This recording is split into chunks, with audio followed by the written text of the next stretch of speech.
You know that sinking feeling when you walk into the meeting and realize you're the only woman in the room and you're like 6 inches to a foot shorter than everybody else in the room? Yeah, it's not a lot of fun and it can really be a blow to your confidence, but it doesn't need to be. You are there for a reason. I'm going to share my favorite tips to help you feel as confident as all of those men who are towering over you.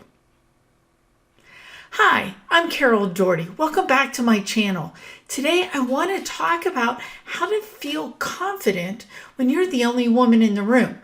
And if you're short, I'm on the short side. I'm only 5'4".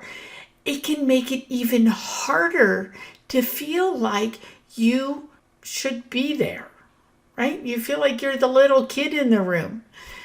And it's tough. I get it. So let's talk about what you can do.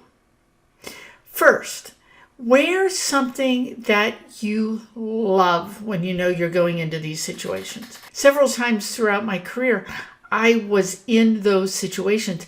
I was a facilitator for my boss's boss and his peers across a multinational company. That was a little intimidating, and I was the only female in the room unless one of the speakers was a woman. I was the only female in that room over a long period of time. So it could be kind of intimidating. So on the days when I knew we had these meetings, I wore things that made me feel good about me. They had to fit well. They had to be comfortable. And always they were my favorite colors. Often I wore bright red. I love the color red. It's a color that looks really good on me. And it makes me feel good when I know I'm wearing something that looks good on me. So it sounds silly. It sounds trite. It sounds like, when earlier in my career, they talk about that, the power suit. But there is something to it. When you feel good about how you look, it gives you confidence. And it helps you sit up taller and be stronger and look at people so that you can feel good about what you're doing and why you're there.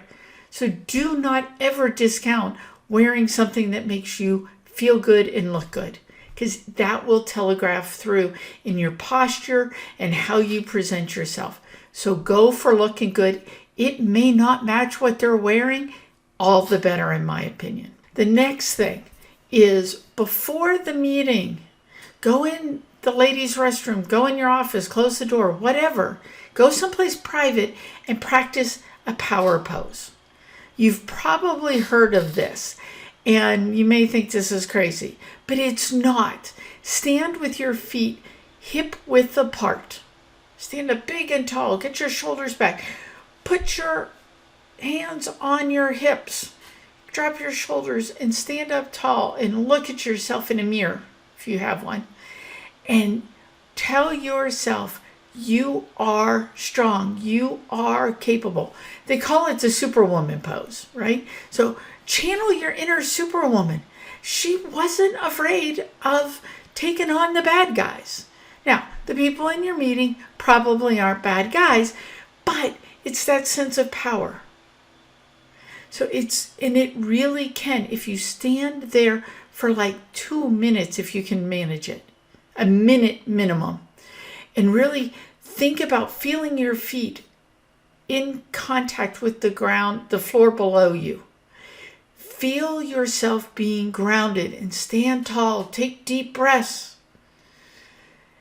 And remind yourself you're there for a reason and you have things to contribute.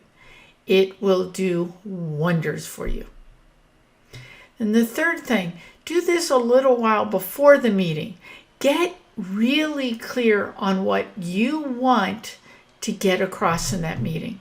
If you're there to make a presentation, what is it you want people to take away?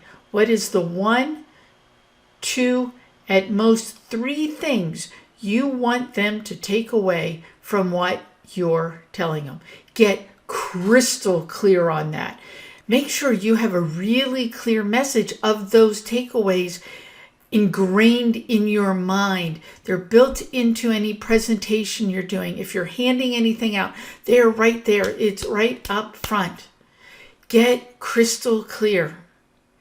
When you're clear on what you want them to know, it will help you be clear on what you want them to know.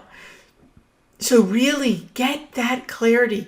And the more confident you are about what you're sharing, the more clearly that will come through, the more confidently it will come through, and people are going to listen. 4. This is one of my favorites for when you're dealing with imposter syndrome or just self-doubt. Take time to create in your own mind a highlight reel of all your greatest accomplishments. You know, we see those all the time, right? For movie stars and all that. Oh, here's all the things they've been on. Create that highlight reel and be able to trigger it in your mind so that as you're walking in, maybe it's while you're doing your Superwoman pose, or even as you're walking in, be playing that highlight reel. It's going to remind you that you have every reason to be there. You add value. You got this.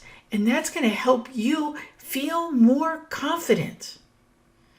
And you know, you might look a little different or a lot different than everybody else in the room. Use that to your advantage. Be confident in who you are, and your sheer difference is going to make the other people pay attention. Use that attention wisely to get your message across. And you know what? People are going to start believing you add a lot of value. And when you believe it, it's easier to sell that. And when people start believing it, you're going to get invited into that room more often. And then you can turn around and help other women get in that room as well. If you found this helpful, please comment, like, share, and join me over on Instagram at Carol S. Doherty for more tips on how to build your career in STEM so that you go from merely surviving to thriving. Have a great day.